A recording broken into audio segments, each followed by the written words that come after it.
Oi, pessoal, Duília de Mello aqui, 5 minutos na minha sala. Então, hoje o assunto vai ser um assunto que me pediram para falar, que são as diferentes áreas de astronomia e até um pouquinho sobre as áreas de trabalho depois, né? Então, vamos começar com as diferentes áreas. Bom, depende se você faz física na graduação ou astronomia na graduação. Mas, de qualquer forma, tanto na física quanto na astronomia, é aconselhado fazer iniciação científica. Então, nessa hora da iniciação científica, vai ter que escolher mais ou menos a área que quer estudar para poder entrar em detalhes naquela área e fazer a pesquisa, né? Então, as diferentes áreas que tem. Bom, quem está em departamento de física, geralmente tem professores que trabalham com cosmologia, né? A cosmologia é uma área dessas que de fronteira, né? Que a gente estuda o universo sobre uma perspectiva cosmológica, né? Então a gente tem os modelos cosmológicos que o universo funciona. Então são trabalhos teóricos, né? Apesar de existir a cosmologia observacional também. Então, muitos departamentos de física têm cosmólogos, né, físicos que são especializados em cosmologia. Mas quem está em departamento de física, que tem astrônomo, ou em departamentos de astronomia, e também tem o curso de astronomia, né, que está dentro da Universidade Federal do Rio de Janeiro, onde eu estudei, as pessoas podem se especializar em diversas áreas, né? Eu, por exemplo, me especializei na graduação em astronomia extragaláctica. Então, a astronomia extragaláctica estuda as outras galáxias. Existe também a astronomia galáctica. A astronomia galáctica você estuda a própria Via Láctea, né? E pode estudar também evoluções estelares, né? Evolução estelar, que estuda outras estrelas, estuda a evolução das outras estrelas. Geralmente o Sol não é estudado pelos astrônomos, mas sim pelos físicos solares, mas tem também alguns astrônomos que se dedicam a estrelas que são parecidas com o Sol, né? Então, aí é um pouco também uma questão de gosto, de onde que tem o professor que trabalha nessa área dentro do departamento que você está fazendo o seu curso de graduação. Outras áreas da astronomia, por exemplo, é a astroquímica, né? Que a gente estuda a química dos astros. E isso também é uma área interdisciplinar, né? Tem químicos que trabalham com isso. Tem também a astrobiologia, outra área interdisciplinar, que estuda a vida, como surgiu a vida no universo, né? No caso, como surgiu a vida na Terra, né? Mas a gente procura por vida em outros planetas, né?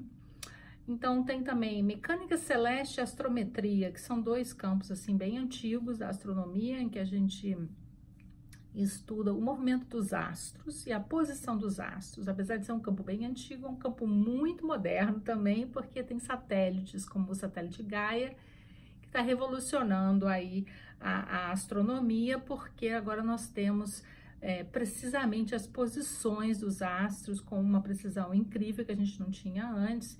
E a gente saber exatamente a posição dos astros é muito importante, porque a gente pode calcular a distância também a eles, e sem saber a distância não dá para fazer muita ciência, né? A gente precisa saber a distância dos astros para assim, o dado básico, né?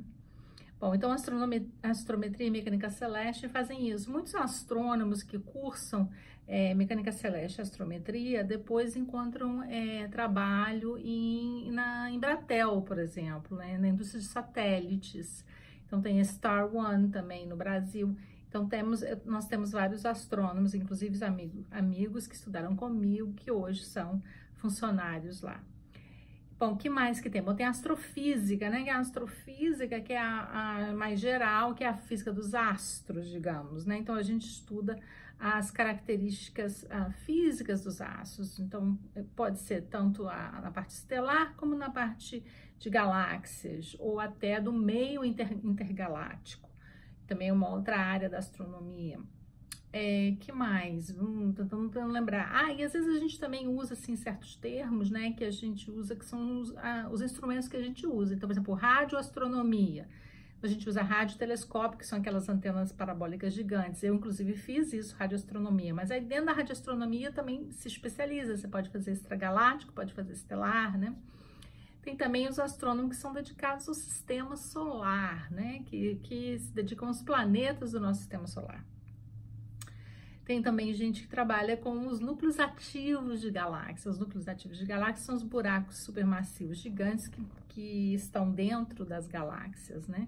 Isso é uma área muito interessante. Geralmente trabalham com os satélites de raio-x, que detectam esses objetos a altas distâncias. Então, o que mais? Tô tentando me lembrar aqui que eu já falei, né? Bom, acho que é isso. Se eu me lembrar de mais alguma coisa, eu adiciono depois. Mas é astrometria, mecânica celeste, astrofísica extragaláctica, evolução estelar, radioastronomia, núcleos ativos de galáxias e por aí afora. Então, assim, tem muita área interessante para escolher. Então, uma vez escolhido a área e o trabalho que vai ser feito, né?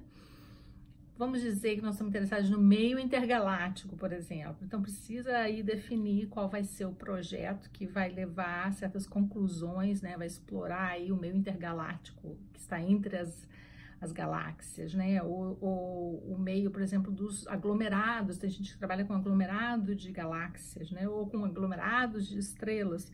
Ou seja, tem muitas galáxias juntas ou muitas estrelas juntas que formam um objeto só, no caso, os aglomerados estelares. Então, o campo assim é bem diversificado, tem muita coisa para ser descoberta ainda, né? E eu recomendo então dar uma olhadinha aí na internet, façam uns Googles aí para tentar achar.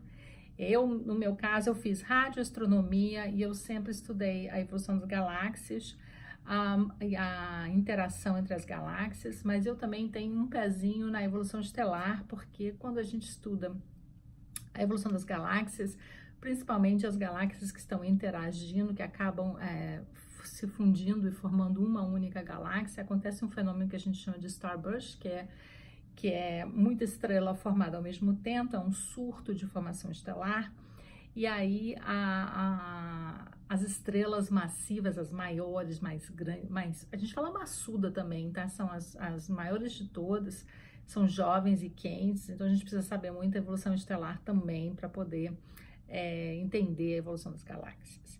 Então é isso, onde trabalhar vai ser outros 5 minutos aqui na sala da Duília. Tchau, tchau, gente.